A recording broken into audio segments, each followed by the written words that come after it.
Hello বন্ধুরা, welcome back to my channel Rumela and you. এই যে আমার ননদের বিয়ে গেল, তারপরেই কিন্তু ননদ আর নন্দাই দুজন মিলে কিন্তু এসেছিল আমাদের বাড়িতে প্রণামীগুলো দেওয়ার জন্য। বিয়ের ব্লগ তো তোমাদের সাথে এখনও শেয়ার করিনি। ভাবো রুমেলার কি অবস্থা। আরে চিন্তা করো না, খুব তাড়াতাড়ি বিয়ের ব্লগ নিয়ে চলে আসছি তোমাদের কাছে। তো দেখো এখানে কিন্তু হচ্ছে তত্ত্ব করে করে আমাদেরকে এই জিনিসগুলো দেওয়া হচ্ছিলো, ভীষণ ভালো লাগছিল। সত্যি কথা বলতে গেলে আমি কোনোদিনও প্রণামী পাইনি, কারণ আমার ছোট কারোর বিয়ে কোনোদিনও এর আগে হয়নি, তাই জন্য প্রণামী আমি পাইনি।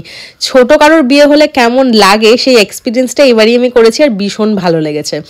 সুরজিৎকে তো প্রণাম করেইছে ওরা দুজন দম্পতিতে, কিন্তু আমি প্রণাম নিতে চাইনি, কারণ আমার কাছে ওরা দুজনেই খুব ভালোবাসার মানুষ, দুজনেই খুব আদরের। আমি বলেছি আমাকে কিন্তু এসব প্রণাম ঠনাম করবে না, আমাকে আমাদের মধ্যে ভালোবাসাটা থাকলেই হবে। তো তারপরে দেখো ওদের জন্য যে মিষ্টি আনা হয়েছিল ওরা তো কিছুতেই খাবে না, কারণ বিয়ের ওই টাইমটা দিয়ে যা যায় কাপলদের উপরে, বিভিন্ন রকম খাওয়া দাওয়া শুরু করে আইবুড়ো ভাত থেকে শুরু করে পুরো বিয়ের জার্নিটা, তারপরেও যেই বাড়িতেই যাবে সেখানেই মিষ্টি কিছু ভালো মন্দ খাওয়ার। তো ওরা একটু পেটটাকে বিশ্রাম দিতে চাইছিল, তার জন্য ওরা তেমন কিছু মিষ্টি খায়নি বলে আমি ওদের বাকি মিষ্টিটা পার্সেল করে দিলাম। তো ওরা কি কি এনেছিল, কি কি তত্ত্ব এনেছিল সবকিছু তোমাদেরকে দেখাবো। তো তার আগে দেখাই চলো।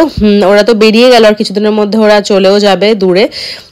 তো তারপরে দেখো এই মিষ্টিটা ওরা কিন্তু এনেছিল, যেহেতু ফার্স্ট টাইম আমার ননদ আর নন্দাই এসেছিল আমাদের বাড়িতে বিয়ের পরে, তার জন্য কিন্তু এই মিষ্টিটা নিয়ে এসেছিল। আর এই তত্ত্বগুলো ছিল সুরজিতের জন্য, আমার জন্য, ম্যাওয়ের জন্য, আর বাবা মার জন্য, হচ্ছে শ্বশুর শাশুড়ির জন্য। আমাদের এই ফ্যামিলির জন্যই কিন্তু এনেছিল তত্ত্বগুলো। তো তত্ত্বগুলো খুলে সবটা তোমাদেরকে যদি পারি পরে দেখাবো, নাহলে জানিও অবশ্যই তত্ত্বগুলো কেমন লাগছে দেখতে। এই তত্ত্বগুলো সবগুলোই কিন্তু আমার ননদ সাজিয়েছে। তো কেমন লাগলো চলো টাটা।